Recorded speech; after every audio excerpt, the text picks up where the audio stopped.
שלום חברים, כאן אביה, יוצאתו של פורטנייט, ואני עכשיו בצ'פטר 1, בואו נתחיל.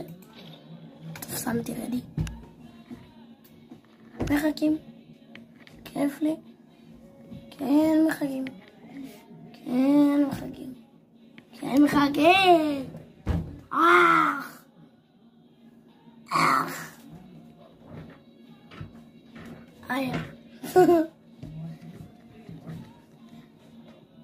כפי שאתם יודעים, אני צריך איזה פישני. טוב, יאללה.